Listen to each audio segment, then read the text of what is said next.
I'm going to tell you a story, so listen close. Some people think it's real. You can believe it if you want. About a year ago, Frank Selwood hung this painting here, where his mirror used to be. No matter how hard things got, he couldn't bring himself to sell it.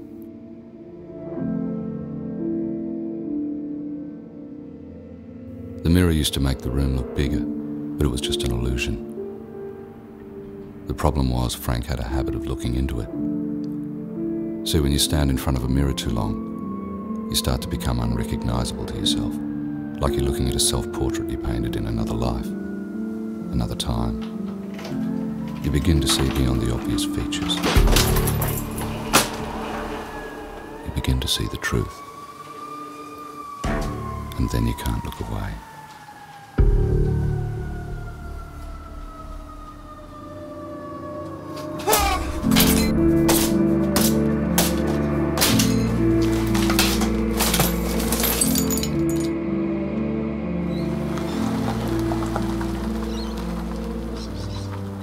Anyway, the story goes that Frank was invited to spend 3 nights in the country with his partner Selina and her ex-husband Paul.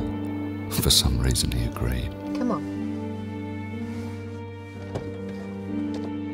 Dad, Mum's here. Frank only knew Paul by reputation. He was an art dealer who leaned toward expressionism. The two of them had a daughter named Natasha, who Selina rarely spoke about. Even when they were together, it was hard to believe they were mother and daughter. They acted more like sisters who hadn't spoken to each other in years because of a disagreement. How long are you going to stay? What?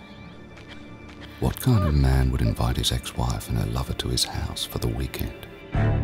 And why? Peter Booth. Is this what he's been working on? It's not for sale. I've already got a buyer.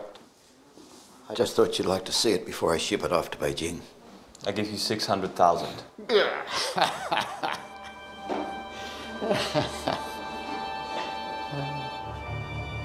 I'm sorry to disappoint you. How much do you want for it? Frank had let his guard down, and it didn't take long for Paul to name his price, the sum total of which would leave him with a sizable mortgage.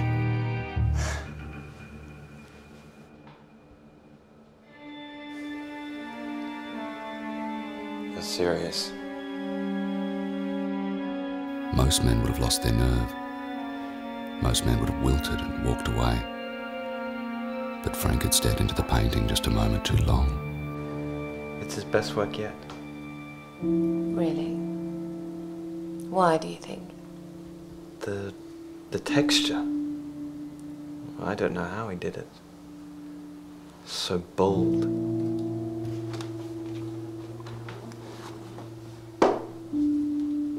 Very bold.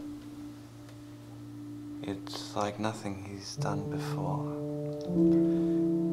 He's gone to a whole new plateau. It's a bloody painting. Well, you either get it or you don't. It's not something you can describe with words.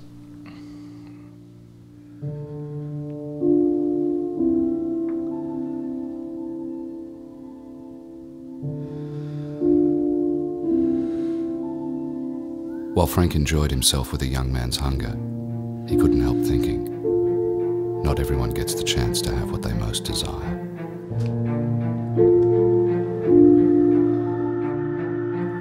The next morning at breakfast, Paul acted like nothing had happened, and Selina caught herself adoring him all over again, when perhaps she should have been watching Natasha, who kept trying to get Frank's attention. Frank returned to the painting again and again, and each time he stood there, the smell of paint in the air, he felt something different. Exhilaration, fear, doubt, and finally, remorse. So this is your choice. Frank? Have you thought this through? No, of course you haven't, because this isn't you talking. What did he say to you?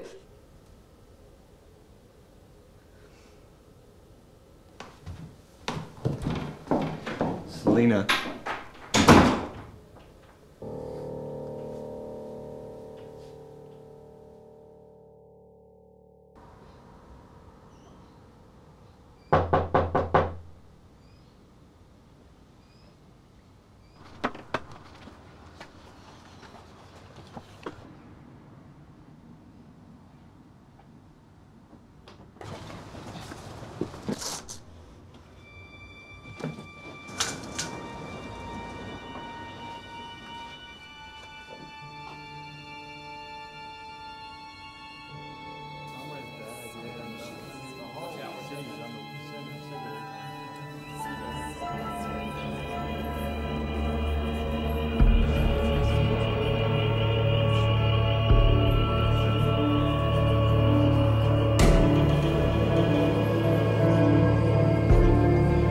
Just thought you'd like to see it before I ship it off to Beijing.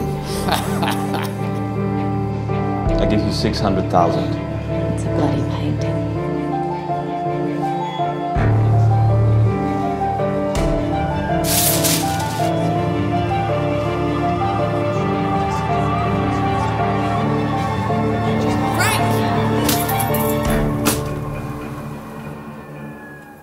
Is this what he's been working on? Sorry to disappoint you. So this is your choice. Tell Selina it's over. What did he say to you? Tell her it's over.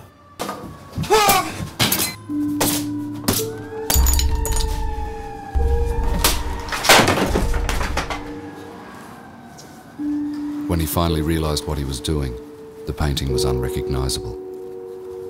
All of a sudden, he felt lightheaded, lost. He didn't even see Natasha standing in the doorway at first. He didn't see her face, frozen with the growing realisation of what he had done. Everything Paul had sold him was fake. Or was it?